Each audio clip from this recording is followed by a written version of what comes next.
May mga bago di, ay ano yan, may mga bakante pa dyan, yung mga baka gusto yung nasa likod para yung mga late na parating ay hindi po sila mahiya. So, before we start, i-welcome po ko yung mga bago, maraming mga newcomer. Salamat yan dito yung parents si Brother Domar na kaibigan ko, mga kapatid, asawa. At yung yung bagong baby natin, nagsimba na. Anak ni Sis Giselle. Ano pangalan yung asawa niya? Nakalimutan ko.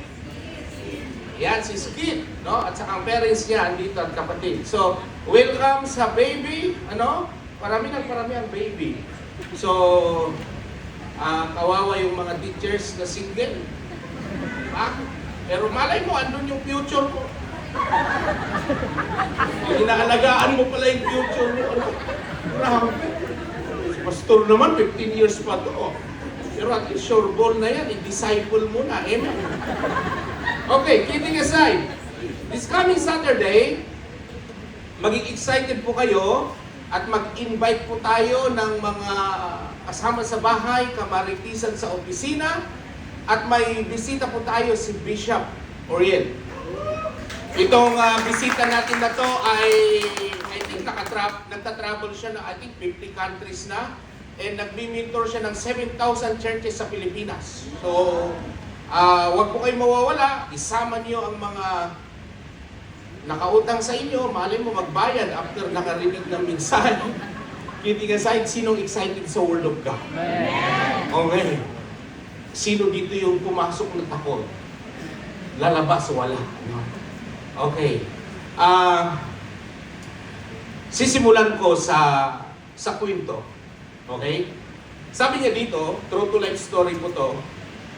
On November 28, 2016, a chartered aircraft operated by Lamia was flying from Santa Cruz de la Sierra to Colombia.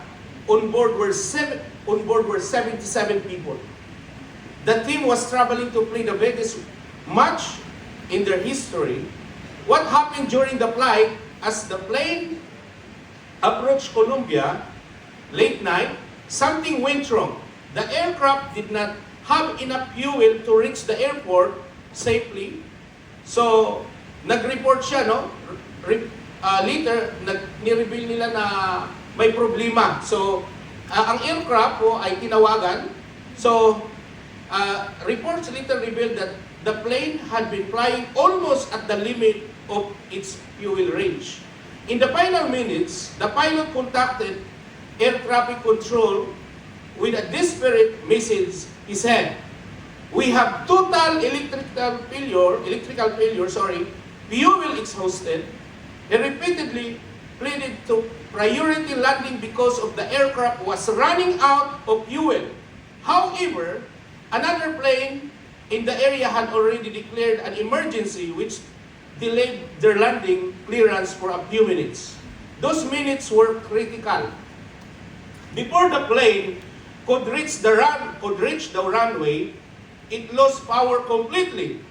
The engines stopped, the electrical systems failed, and the aircraft began descending. The plane crashed into the mountains near Cerro Gordo, part of Andes Mountains, just short distance from the airport. Casualties: 77 people were on board, 71 people died, 6 people survived. Many teammates, journalists, and crew members lost their lives. So, nagkaroon ng investigation. The plane did not carry reserve fuel. The plane did not carry reserve fuel which is required for safely. The flight plan barely matched the aircraft's maximum range. And number 3, the crew did not declare the fuel emergency early enough. Here we go. Alam nyo, napaka-importante ang fuel, tama? So imagine, dahil hindi sila nag-reserve, maraming namatay. Okay? So ngayon, ang tanong ko, paano kung ang isang Kristiyano nawalan ng oil? Okay? So, ilagay mo yung title natin. Sabi niya dyan, reasons why the oil runs out. Pwedeng mawala ng isang eroplano, maa-aksidente. Maalala ko si Brother Jorlin, bago ang license niya sa old church namin. Alam mo, pag bago ang license mo dito, nangangati kang mag-drive kahit sa Al-Ain or Abu Dhabi, di ba? So bagong driver, nagbe-blink yung one, naghatid sa Jumeirah. Siyempre, hindi niya alam kasi bago, basta mag-drive lang. And then yun pala, pawala ng gas. Ang ending ng hinatid niya ng mga babae, nagtulak sa Jumeirah. So ganun pag nawawalan ng fuel ng gas. So imagine kung yung spiritual oil mo mawawala lalo sa panahon ngayon, madidisgrasya ka. So, alam mo pag ang katabi mo na Kristiyano ay may oil yan. Talagang walang takot, masayahin. Amen? Masarap magpuri kahit ano man ang nangyayari sa paligid kasi may oil yan eh. Pero pag walang oil yan, wala. Pagtas pa lang ng kamay. Tagal naman yan. Tingin ng oras. Anong oras bang matapos to? Hindi excited. Di ba? So, hawakan mo yung katabi mo, may oil pa ba? Amen? Okay. See, alam mo sa Pilipinas, alam mo importante ang langis eh. Sabi ng kausap ko, si Pastor Ramil, sa Benguet, 115 na, 117 ang gas. Sa Zambales is 105. Patas ng patas yan. Ngayon wala ng mga sasakyan, hindi na wala ng traffic. Tapos ito pa, ang mga sasakyan ngayon hindi na mabibilis. Kasi pag ang speed mo is 40-50, mas mababa ang konsumo ng gasolina. Ngayon wala na yung mga mayayabang na magpatakbo ng 100 sa Pilipinas. Walang traffic, walang aksidente. Bakit? Mahal ang gas. At pag nagmahal ang gas, magmamahalan lahat. Buti pa yung gas, nagmamahal. Ikaw wala kang mahal. Amen? Ugot yarn. Okay, here we go. Meron tayong mabasahin dito. Basahin natin to, unawain natin, para paglabas natin dyan, ikaw ba ang topic? Ikaw ba'y walang oil? Or meron pang oil pero kailangan mag-increase, kailangan may reserva ka. Para hindi ka iiyak-iyak pag ganitong may naririnig ka, boom! Di ba? Dapat talagang pag may naririnig ka, sabihin mo, it is written. Pag may naririnig kang ganyan, pag may nababalitaan ka, pag nagtataas ang gas, sabi niya sa Bible, it will come to pass. Amen? Hindi yung, ano mangyari, iyak-iyak ka kasi wala ka ng langis, pare. Maraming Kristiyano, nauubusan ng langis. Kaya ang pagsimba, ang pagselbi, walang gana. Bakit? Pare, walang langis. Sabihin mo sa katabi mo, ikaw topic ngayon. Okay? Here we go. Listen. Basahin mo anak, yung verse natin. Hanggang Revelation na yan. Amen? Okay, basahin mo anak. Go.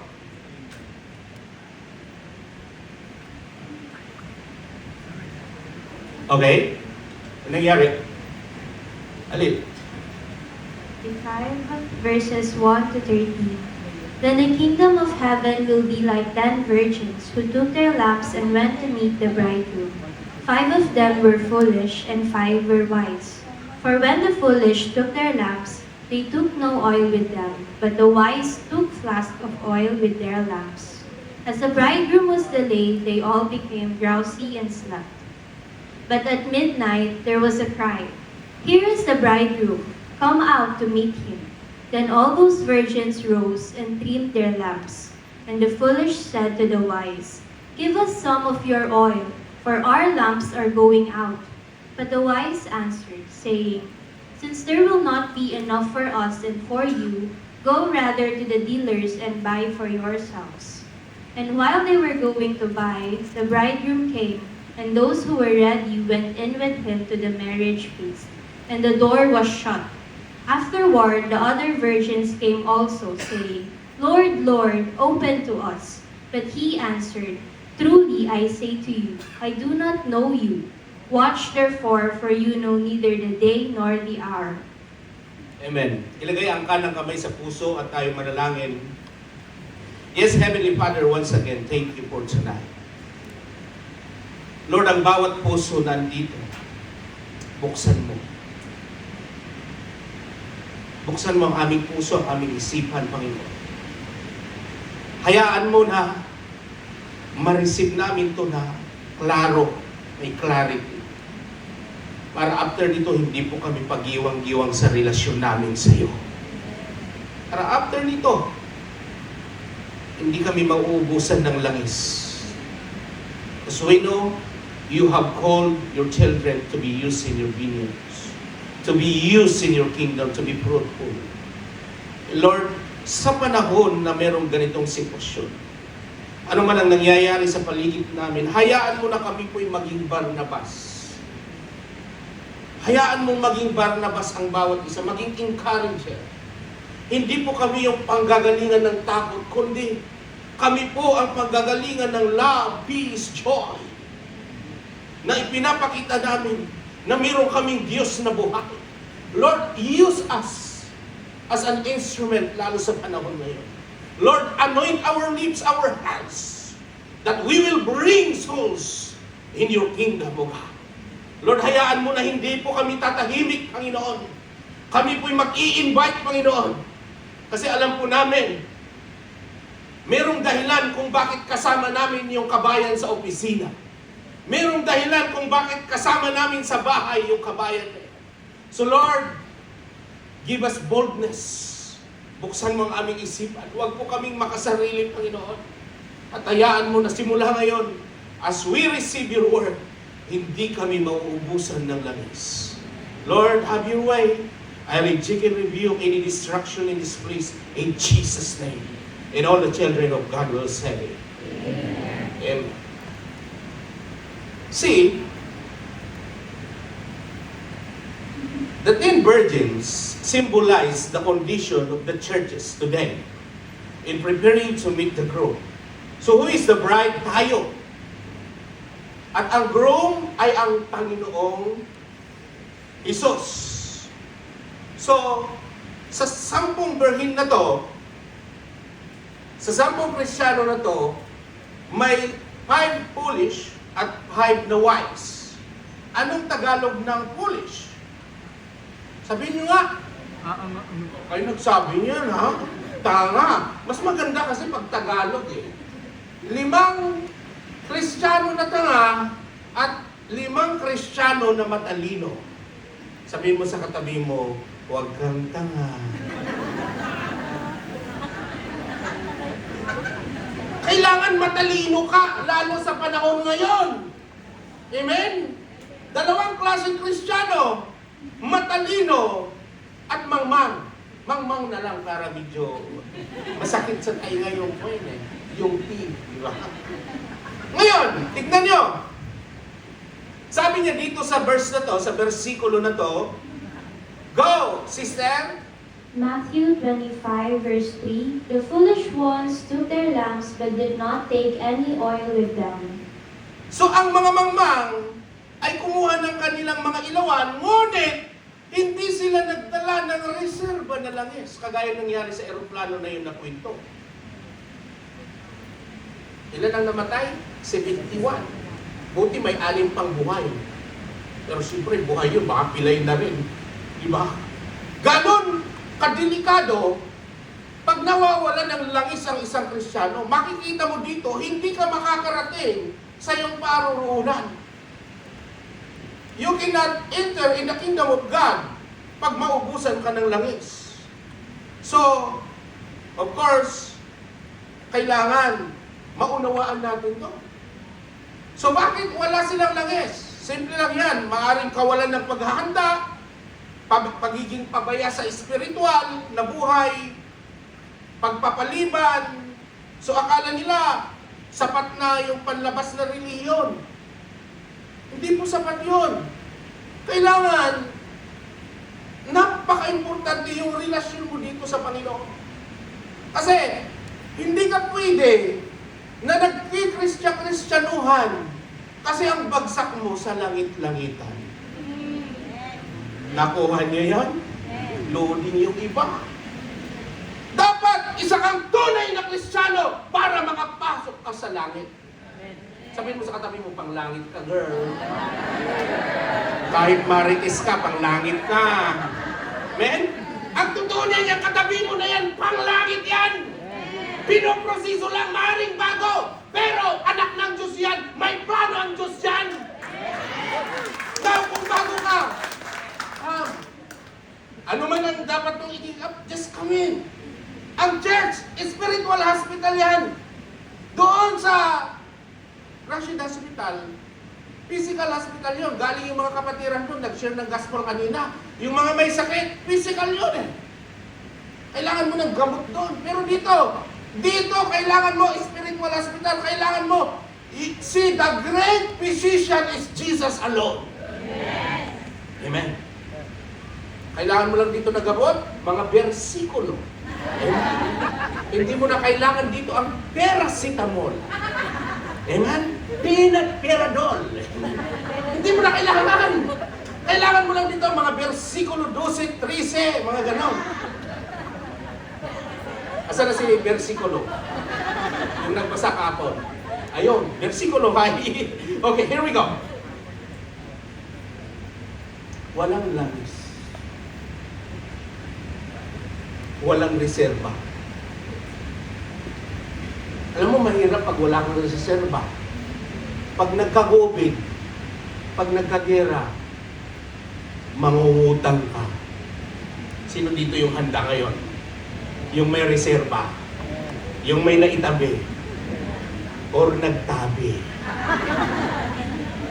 Magpa-repatriate na lang, Pastor. O bakit? Ang dami kong tabi, ha? Utang na loob. Tatakas sa utang kasi nga hindi wais. Walang ganyan sa wipan, sa ibang church yun. Amen? Alam mo, kailangan mo utang ka eh. Sa tagal-tagal mong nagsisimba, mauubusan ka ng langis. Ay, one day, nako, nga ka. Okay, ito, punta naman tayo sa matalino. Kayo to. Sabihin mo sa katabi mo, ikaw to. Tapos balikan mo, liars go to church. Here we go, basahin mo, sister. Okay. Matthew chapter 25, verse 4. The wise, however, took oil in jars along with their lamp. Oh, may reserba, pare. Dapat ganyan ang isang wise eh. Sabi ko nga, sa panahon ngayon, alam niyo po, ilang weeks na lang? 3 weeks na. Marami nang natanggal ang work. Ngayon, whether you like it or not, hindi ka exempted sa ganitong sitwasyon. Pero kung wise ka, ano man ang sitwasyon, ano man mangyari, ano ang panahon, magtanggalan man, hindi ka kinakabahan. Bakit? May reserva, pare. Amen? In fact, na-withdraw nyo na nga ata eh, kasi natakot kayo, di ba? Pero yung iba, Pastor, walang ma-withdraw eh. Negative nga eh, Pastor. Naku, delikado yan. So, kailangan maging wise ka. Kasi, again, see, the oil represent your relationship with the Lord. Tandaan nyo yan. Okay? Alam mo, dapat isa kang Kristiyano, nakaangkla yung pundasyon mo sa Panginoong Hesus. Ang isang barko, merong anchor yan eh. Ngayon, pag nilagay yun sa isang place doon sa dagat, kahit bumagyo yan, kahit malakas ang ulan, ang hangin, pag yung anchor na yun talagang naitanim ng gusto yun, hindi mawawala yung barko na yun. Bakit? Merong nakahawak. Sa atin, dapat yung anchor natin si Lord lamang.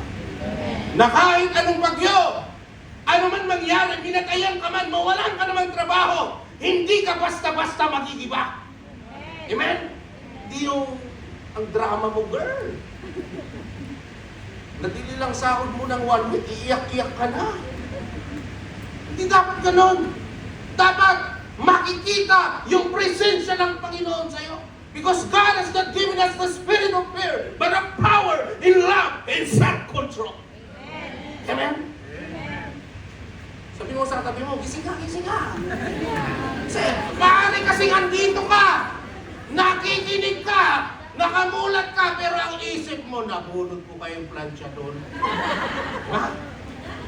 Maaari yung isip mo, matatanggal na ata ko bukas. Kasi ang utak, powerful yan. Maring andito ka, pero ang isip mo, sa kaya kami kakain mamaya sa liquor. Utang na lang, pagkain pa rin ako. Kakakain mo lang ng parata kanina, pagkain na lang. Amen? Dapat, ang isang wise, alam mo, magiging magandang daluyan siya. Na pagdating ng ganito, siya yung nag-i-encourage, siya yung tumutulong. By the way, makikita ang tunay na Kristiyano sa panahon ngayon. Makikita ang tunay na Kristiyano, yung may generous na puso. Pag nalaman yung katabi, walang trabaho, binibigyan ng grocery yan. Amen? So kung yung katabi mo walang trabaho, tanungin mo, may work ka ba? Pag sinabi niyang wala, blessing yan sa'yo. Opportunity para i-bless mo siya. Amen? Hindi yung, sige, pag-pray kita. Grabe pinag-pray mo, nag-speaking tongues ka pa. Wala man lang inabot. Faith without action is dead. Amen? Alam mo, nung COVID, maalala ko, grabe yung mga kapatid, nagtulong-tulong, nagbigay ng grocery. The Bible says that it is better to give than to receive. Pakinggan niyo to. Sino yung kumakain ng santol dito, kinakain ng buto? Alam niyo sa amin, sa probinsya, 3 santol yung... Kaya pag nagbunga yung santol sa bahay, kumakalubog yung bahay namin sa binggit. Ngayon ako kasi, kumakain ako ng santol, kinakain ko yung buto. Muntik akong mamatay, muntik akong mapululan. Alam mo, ang buto, nakadesign na hindi kakainin yan. Nakadesign ang buto na tinatanim. Pag ang buto, kinain mo na rin ang future mo. Pag ang buto, kinain mo na rin ang promotion mo, ang breakthrough mo. Maraming Kristiyano, kinakain ang buto, hindi tinatanim. Subukan natin, nakainin ko lahat ng buto ng santol. 1 taon, wala ng santol. Alam niyo kung bakit? Maraming Kristiyano pag ganito, hindi mo makikita yung provision ni Lord kasi kinakain niyo ang buto. Na dapat pinangtatanim yan para meron kang aanihin. Ang dami niyo pang sinasabi, wala namang tithes eh. Ang dami niyo pang drama. Ang New Testament, more than pa. Ang New Testament, principle yan. Principle ang magtanim para may aanihin. Hindi mo pwedeng dramahan si Lord when it comes sa principle. Magtanim ka lang, one day may aanihin. Sabihin mo sa katabi mo, tanim lang ng tanim.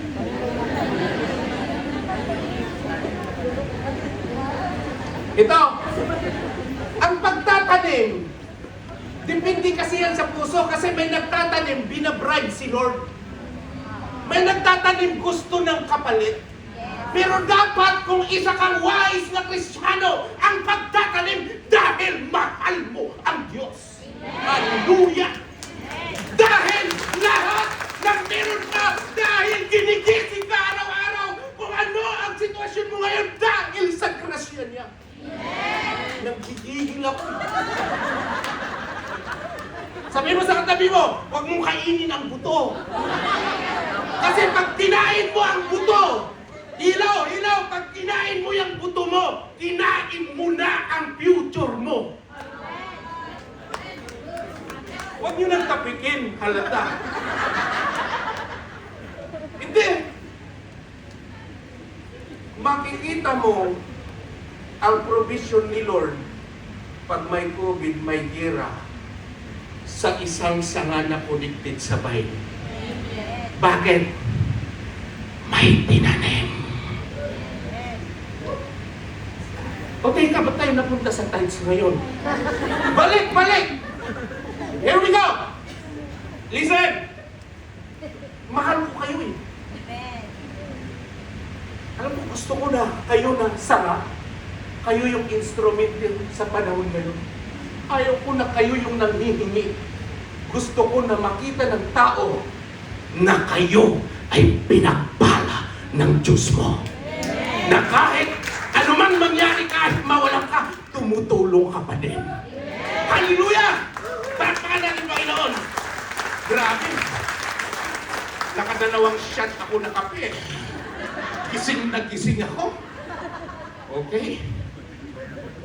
Lahat ng inatong magsabi ng amen! Huh? Sino yun? Okay. Here we go. Sabi niya sa next versikulo, basahin mo na. Matthew chapter 25, verses 7 to 8. Then all those virgins rose and trimmed their lamps. And the foolish said to the wise, "Give us some of your oil, for our lamps are going out."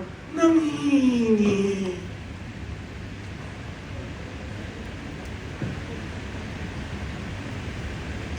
Yan ang problema eh. Pag ang isang hindi wais na Kristiyano, makikita mo yung hirap sa kanya. Ang problema dito, ang totoo, punta tayo sa spiritual ha, hindi naman talaga hinihingi ang oil. Kasi tinatrabaho, in-earn yan, relationship yan. Okay lang kung ano hiramin mo talaga, pera or what, sige okay lang yan. Pero paano yung spiritual? Alam nyo, I need to tell this. Sana magkauhan po tayo. Alam mo yung nanay ko, 82 years old, nag-o-online, nagsa-shopping, na-scam ng gatas 10,000. Buti na lang sabi ng kuya ko, ayan, bayaran nyo, baka yan yung ikakahaba pa ng buhay niya, hayaan nyo lang ma-scam. Eh okay lang, si kuya ko na magbayad eh. Pero ako, believe me, I've never learned ang online. Never. Pati mag-transfer, withdraw ako. Yung mag-order kahit Starbucks, wala. At praise God, hindi ko natutunan. Otherwise, baka naka-online na ako ng 10 sapatos last month. Pwede ba? Ang i-order mo ngayon, yung need mo, hindi want. Ang tabi ng sapatos. 30 na sapatos mo eh. Ano yung paa mo? Octopus? Order ng damit. Puros black naman. Minsan, parang may bukas pa. Sis, may bukas pa ah. Paghandaan mo yung bukas. Hindi yung kung ano-anong tinatabi mo. Tapos pag may repatriation, isa ka doon nakalista. Magtabi ka. Kailangan ang binibili mo yung need, hindi want. Sabihin mo sa katabi mo, yung bilhin mo yung need, hindi yung want. Tama! Hindi yung ano-ano ang binibili nyo. Pagdating, listen. Ito. Sinong makakaisip 3 weeks ago na mangyari ang ganito? 3 weeks ago, ang petrol sa Pilipinas, 60 lang, sabi ni Father kanina. Ngayon, in 3 weeks, ilan? 105. Life is unpredictable. Parang babae lang yan. So, tignan mo. Tignan mo! Listen!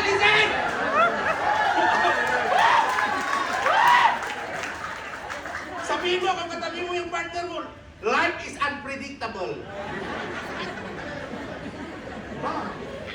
Yung babae, biglang nagbabago ang union eh. Ang sweet-sweet kanina, in 2 minutes lang aaway. Tapos nang bablock pa. Hello! Wala sa wife man yan, amen!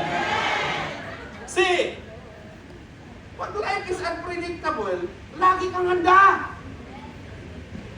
Sinong mag-aakala yung mga kaibigan mo? Nung high school, wala na sila. Ikaw buhay pa.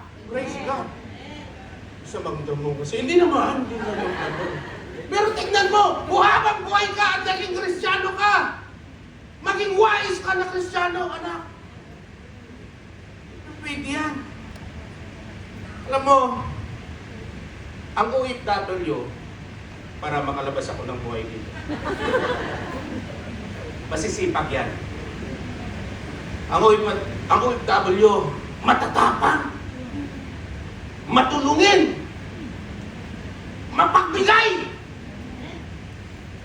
at hindi marunong mag-ipon.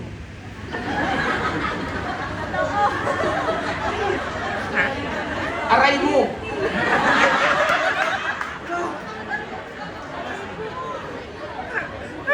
Hindi pwede ganyan. Hindi. Dapat matulungin ka.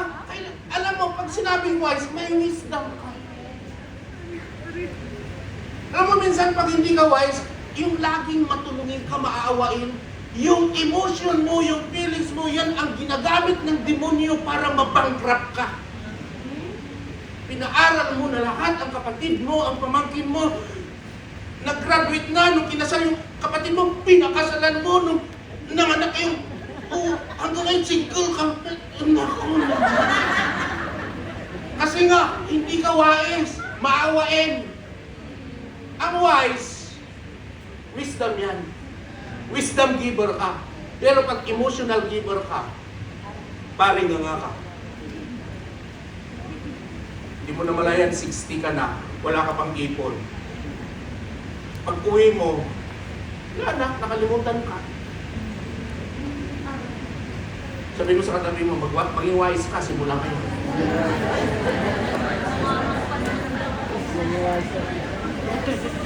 Halimbawa, I'll give you example.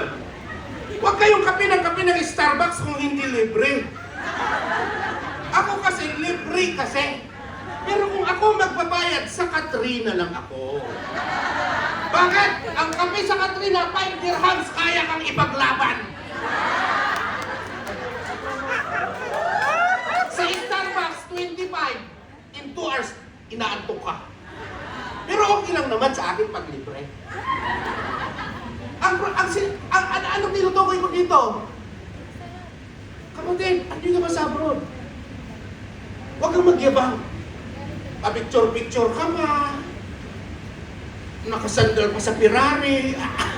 Tapos pag alis ng Ferrari, nabuwal ka. Papayabang, pinsan natin may Ferrari na. Ingat-ingat din kayo sa mga pinupost nyo kasi sa Pilipinas. Kasi sa totoo lang, naglalakad ka lang naman.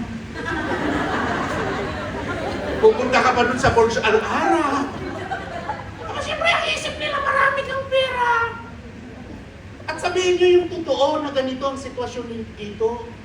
Kasi siyempre may mga magulang ang habang yung anak ko nasa abroad yan. Kahit anong papadala niya, talagang kahit isang kimbot lang, papadala niya. Kayo naman, padala ng padala. Kasi nga, hindi wais eh. So itong tinuturo ko dito, practical, at siyempre, importante spiritual. Ano yun? Ulat ako.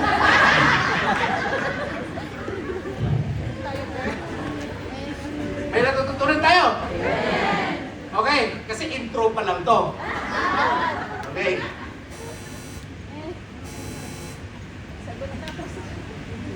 Tingnan mo sa next verse na. May dalawang klase ng tao sa kwento, wise, handa, yan, hindi handa. So kailangan doon tayo sa handa. Amen? Ano mang mangyari, lagi kang handa. Basahin mo yung verse na yan, tignan mo. Matthew chapter 25 verses 9 to 12. But the wise answered, saying, Since there will not be enough for us and for you, go rather to the dealers and buy for yourselves. And while they were going to buy, the bridegroom came, and those who were ready went in with him to the marriage feast. And the door was shut. Afterward, the virgins came also, saying, Lord, Lord, open to us. But he answered, Truly, I say to you, I do not know you. Oh, ang tindi niyan. Yan dapat ma-receive nyo yan. Maunawaan nyo. See, pareho silang Kristiyano. Pareho silang may lampara. It's form of Christianity yun, yung lampara. Pareho silang naghihintay ng bridegroom. Pero, listen, hindi pareho ang ending nila. Sino dito yung maalala nyo nung mga nakasama kayo nung high school? Ha? May kanya-kanya kayong mga kwento, dream, goals. Hanggang nag-college na, nag-iwaiwalay, hanggang nag-asawa, hanggang nag-abroad na. Dati, ayos yung goal eh. Pero ngayon, may kanya-kanyang pamilya. Wala na. Iba-iba na yung ending. Maalala ko kasi hanggang ngayon, may batch ako may group kami sa batch. Ako na laging nasa guidance counselor. Ako ba yung naging pastor? Kaya sabi sa group, si Pasi ba yan? Ako kasi, di ba sa high school ang pangalan natin yung apelyido? Pasi kasi, so ang pangalan ko, Pasikat. Si Pasikat ba yan? Pasikat kasi ako nung araw eh. Halata naman, di ba? Pero nabawasan konti. Boy, haya tumahimik. Halatang halata eh. Sabi si Pasi ba yan? Kasi, imagine, pag may kakontra ako sa school, tatawagin ko yung mga tambay sa amin, mga nagmamariwana, tirahin niya. One day, tinira nila. Yung nakalaban ko, yung, alam mo yung may belt doon sa amin sa binggit, yung malalaki. Tinira nila. Sabog. Isa lang to sa kalukuhan ko, kaya lagi ako sa guidance counselor. Laging pumupunta yung parents ko. Kaya tinatakwil ako. Alam nyo, nakita ko ang ending namin ngayon. Nakita nila, sinisend yung si batch ko na Agroy si Carlito Agroy, nasa Qatar, engineer ngayon, kainuman ko sa pag-races yun, iinom kami ng bigo. Ngayon, engineer. Ngayon, president, nabunagin na rin. Sinisend sa group namin. Alam mo, hindi sila maniwala. Pero, what is my point? May iba-ibang ending kami. Alam mo, iba nakatapos, nasa California, nasa iba-ibang bansa. Pero ito, dapat ang ending natin dito, sa langit tayo. Sabihin mo sa katabi mo, pang langit ka. Kailangan ulit-ulitin mo yan eh. Kasi, tignan mo, ang nangyari nung hindi handa, dumating si Lord. Parang biglang dumating si Lord, nasaraan. Parang yung Noah. Noah ba? Noah's Ark. Naituro ko last Saturday, pag dumating si Lord, it's a twinkle of an eye. Ang Tagalog nun, kisap mata. Pagdating ni Lord, di mo alam. So kailangan lagi ng handa. Di, okay lang yan. Tagal pa yan. Baka dun sa apo ko pa darating si Lord. Gym muna tayo.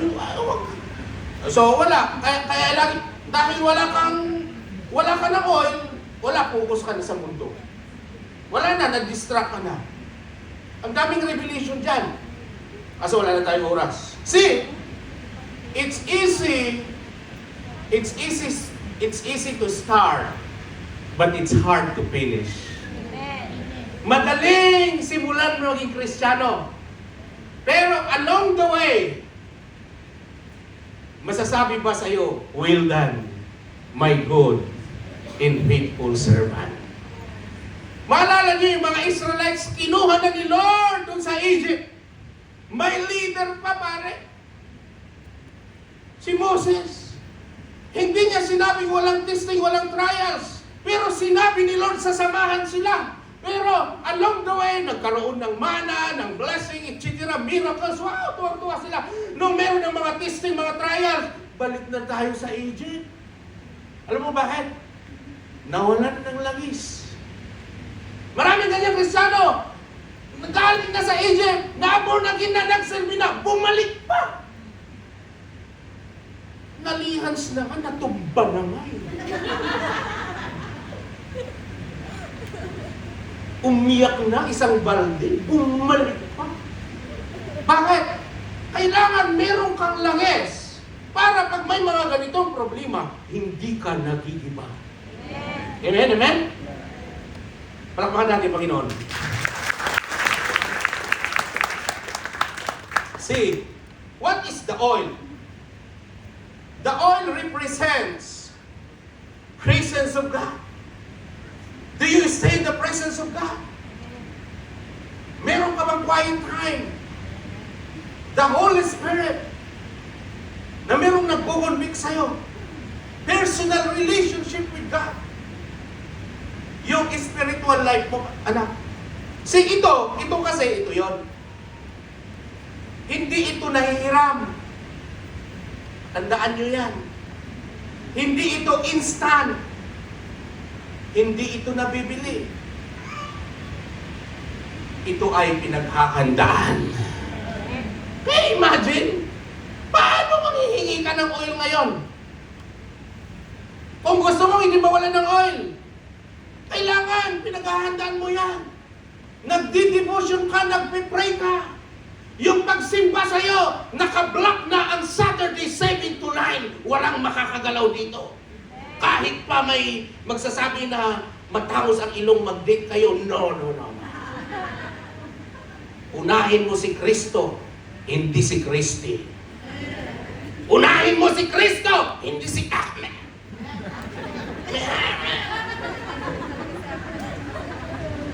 Marami dito nakakita lang ng matangos na ilong, nakalimutan na si Lord eh. Di ba?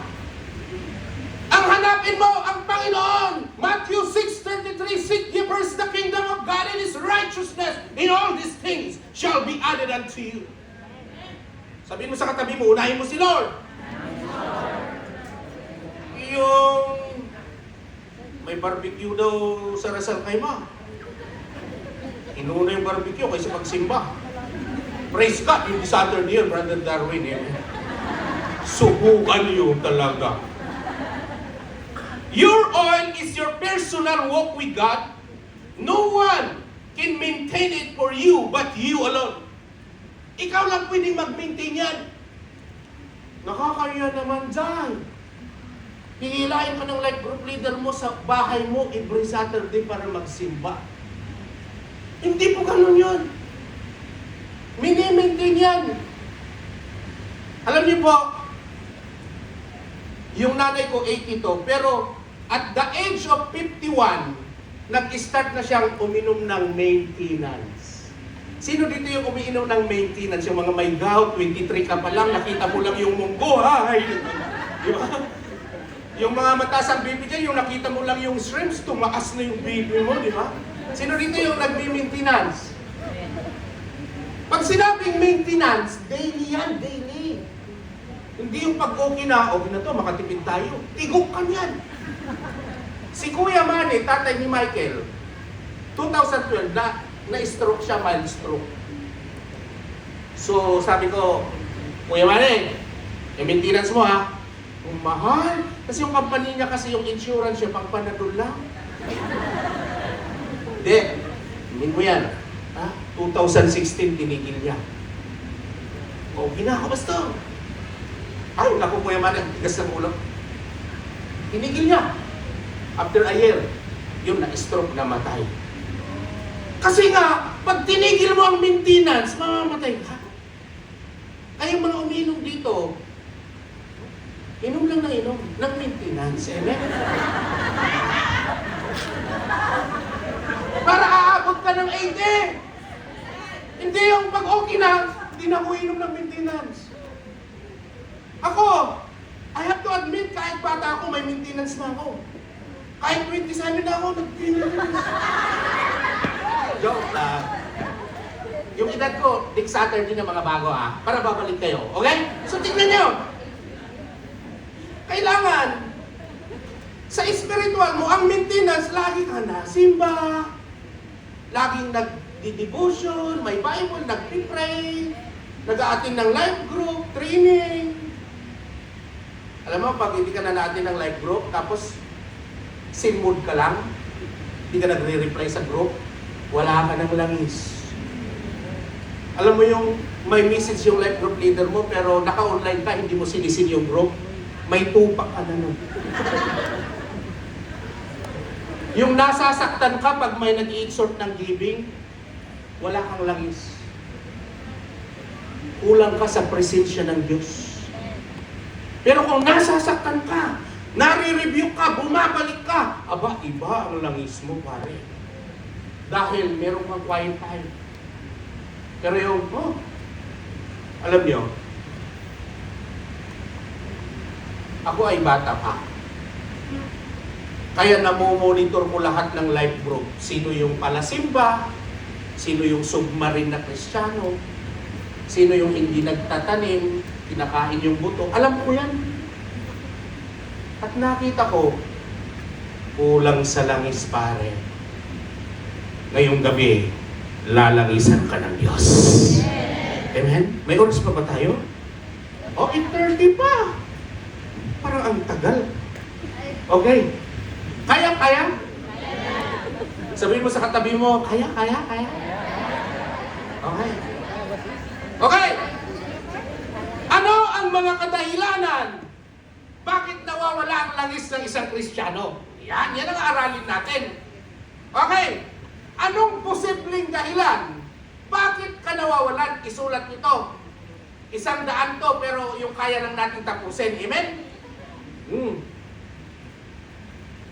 Tapikin mo na yung katabi mo kung siya to. Why the oil runs out? Number 1, overthinking. Ayun, nagtitigan na. Ay, ikaw yan. Yeah, sige, mag-asaran kayo. Basahin mo na, go! May papasa mo kay Juan na? Ay bro, basahin mo bro, yung pangmalakasan. Philippians chapter 4 verses 6 to 7.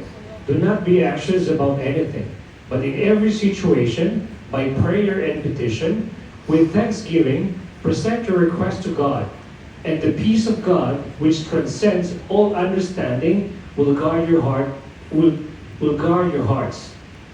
Wow! I like that. Ay sabi, in the peace of God, which transcends all understanding, will guard your hearts. Sabi niya, aside sa do not be anxious, do not worry. Babawan natin kasi may mga mabababaw eh. Sino dito yung laging nag-uuri? Nako, Pastor. 2 kalabog kagabi. The next day. O ilang kalabog ngayon? 3 pas. Grabe, pinibilang yung kalabog eh. Yun pala, kalabog lang pala ng partition yun. Kasi kung ano-ano ang isang tao na overthinking, ganito. No, matatanggal na ako. Magsasara na ata yung company namin. Ang ginawa, inunahan, nag-resign talaga. Jai! Protected ka ni Lord. Kasi, bakit? Hindi mo kinakain ang buto. Kaya huwag kang liga. Nagka-jowa ka nga. Nung kayo na, naku, hihiwalayan ako dahil. Yung hiniwalayan ka. Nag-jowa ka pa. Mga babae dito, di sumagot yung asawa eh. Ba't di ka sumagot? Ba't kasama yung ex mo ano? Yung ex niya patay na. Ano kaluluwa? Kasi nga minsan ang daming mga overthinking. Sabi mo sa katabi mo, huwag kang niga. Ha? Kasi I know someone sa COVID. Grabe, hindi pa namamatay, hindi pa nagkako-COVID. Pastor, baka magka-COVID yung asawa ko. Ayun, na-COVID, namatay silang lahat. Utang na loob. Kasi overthinking. Anong sabi niya sa Bible? Ito, basahin mo. For as he thinks in his heart, so is he. Sige, basahin natin. Sabi mo sa katabi mo, 1, 2, 3. Sabi ko, sabihin mo sa katabi mo. Alam mo yung pag-follow pa lang ng instruction, nakakagigil kayo. Okay, go! Sabihin mo, katabi mo ang asawa mo, katabi mo ang kaibigan mo. Go! 1, 2,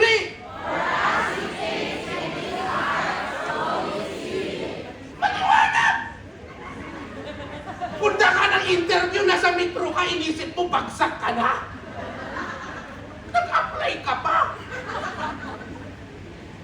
ka pa ng resume.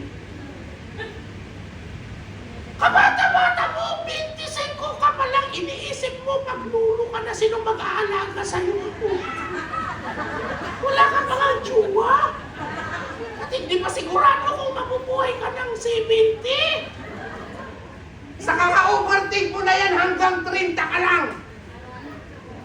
Alam mo yung mga overthinking na yan, hindi haba buhay. Yung laging nag-worry, wala. Amen?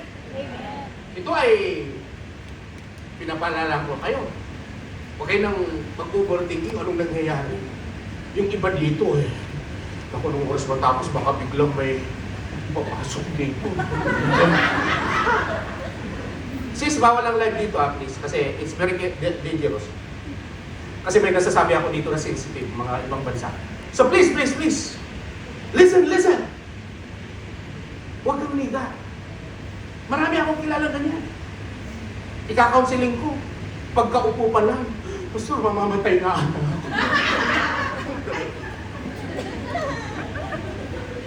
Ang sarap batukan. May mga ganyan Ano kaya kung ang isipin mo is maganda ang future ko? Haharap ka sa salamin, ang cute ko ngayon. Wala na nga nagsasabi yung sarili mo na lang. Encourage yourself. Amen? Be a Barnabas to yourself. Hindi yung nakikisama ka sa opisina niyo sa mga false negative. Alam niyo ba ang mangyayari daw dito next week? Alam niyo ba? Alam niyo ba? Ayun. Tumigas ka daw. Kasi ang dami mong naririnig. Sa panahon ngayon, iwas kayo sa mga ganong tao. Diba? Lalo yung asawa mo nung mangyayari sa atin, darling, baka magsabay tayong ma-terminate. Ay naku, mangyayari talaga yun. Amen? Sabihin mo, wala, anak tayo ni Lord. Magiging Barnabas tayo ang tutulong sa mawawalan ng trabaho. Amen? Kasi yung, hindi ako pwede magtulong. Kailangan magtabi ako kahit 1 dirham. Hirap yan. Hindi principle ni Lord yan. Number 2, sabihin mo kung siya yan, ikaw yan. Number 2, yan. O ikaw, basahin mo muna bro, bago si Juan, kasi marami. Ikaw bro. 2 Timothy chapter 1 verse 7. For God gave us a spirit not of fear but of power and love and self-control. Ayan.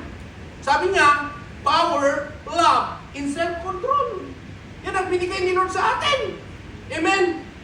So sa panahon ngayon, please, huwag po tayong matakot. Alam niyo po sa Bible, nakasulat 365 times ang nakasulat, do not fear. Ilan ang araw ng isang taon? 365 days. So sinasabi ni Lord, araw-araw sa mga anak niya, every day, huwag kang matakot, makibaka. Amen? Huwag kang matakot! Ano kinakatakutan mo? Diba? Kaya kayo, wag lagi kayong takot. Tawagin niyo lang ako. Tawanan tayo. Bakit? Diba masarap? Kahit merong bumalang, it's okay. It's rich. Kumusta ang buhay? Dapat gano'n. Wala kayong maririnig sa akin nga. Alam mo, baka next week mamamatay ka na. Hindi gano'n. False prophet yun.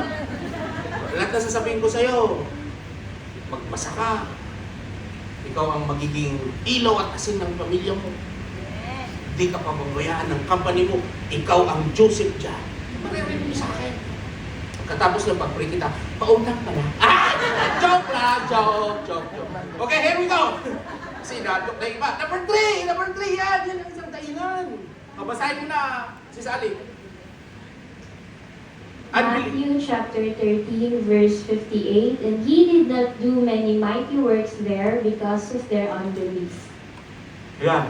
Alam nyo, ang konteksto niyan, hindi naniwala yung mga tao sa village na kay Kristo kasi, sino yan? Anak ni Joseph yan, yung karpintero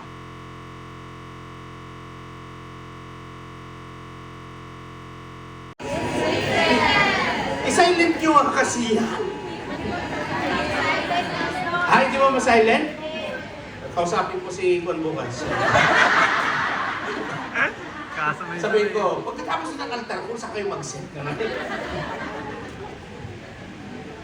Teka, natakot din ako.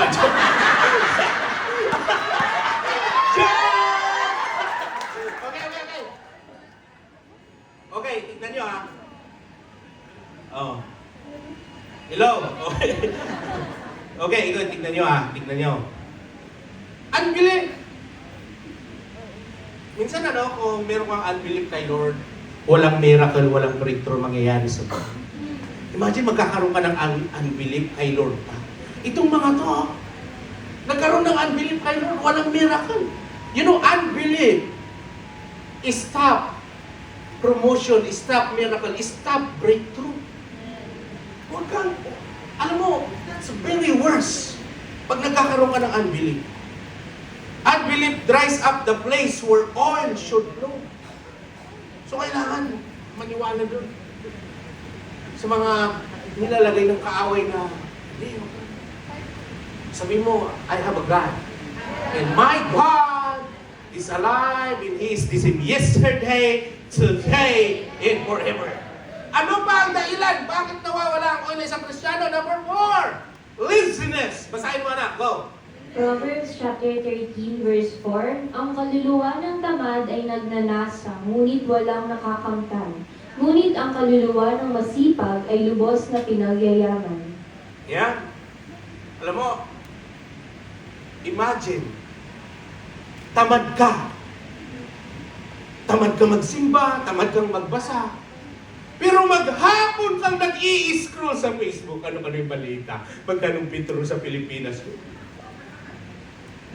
Kapatid, di mo mabasa yung Bible. This is the time na lumalik ka, sisirin mo ang salita ng Diyos. This is the time that you kneel down and pray and be. You stand on the gap. As Christian, we stand on the gap. What's going on? What's going on? Sa nangyayari sa mundo na to, kung saan ka nilagay, may assignment ka, may mission ka dito. Don't you know that we are missionary in this country? Yung mga nag-share ng gospel sa labas, praise God, nagpipray sa hospital. Tayong mga missionary, hindi tayo papabayaan ng Panginoon. Amen! Kaya, kamagao. Alam mo, may Diyos ka. At kung may relasyon ka kay Lord, alam mo, hindi ka basta-basta pababayaan. Kasi kung binigay mo na yung buhay mo kay Lord, ito yon, pakinggan nyo to. Si Lord, walang nakalagay sa Bible na pag kinuha ka, maaring smooth. Hindi. Pwedeng kunin ka sa aksidente, sa sakit, masagasaan ng piso.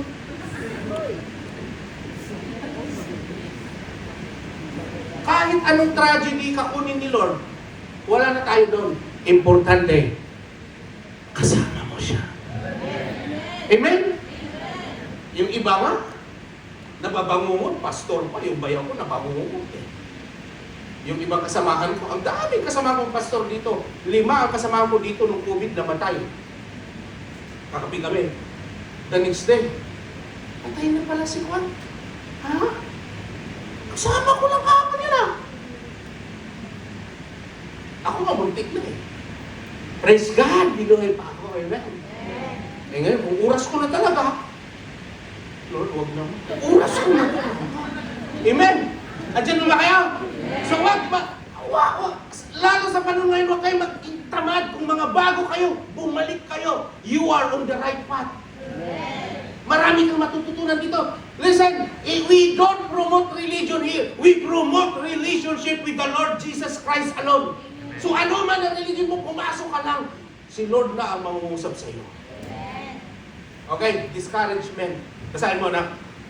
Galatians chapter 6 verse 9, And let us not grow weary of doing good, for in due season we will reap if we do not give up. Amen. So huwag kang bibigay. Okay? In 5 minutes, matapos na tayo. At I want to pray for you guys yung mag-uwi sa Pilipinas. So dito minsan, marami. Discouragement. Kaya walang ganang mag-pray, wala nang ganang silbi. Kasi ang daming mga discouragement na pwedeng gamitin ng kaaway. O, di ba? Okay na daw. So, okay, magalaman. Okay. Okay, ano pa next? Obstacles. Yan, basahin mo na. John chapter 16 verse 33, I have said these things to you, that in me you may have peace.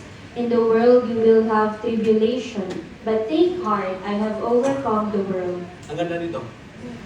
Mapa-believer or unbeliever will experience problems. Ang ganda dito, kapatid.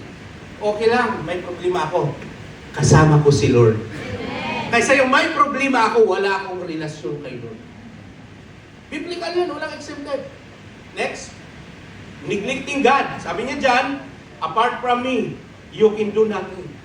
You know, itong pinaka-isang yung ninineglect mo ng Diyos, iba na. Number 8, patapos na tayo, sin. Basahin mo na. Isaiah chapter 59 verse 2, but your iniquities have made a separation between you and your God, and your sins have hidden His face from you, so that He does not hear.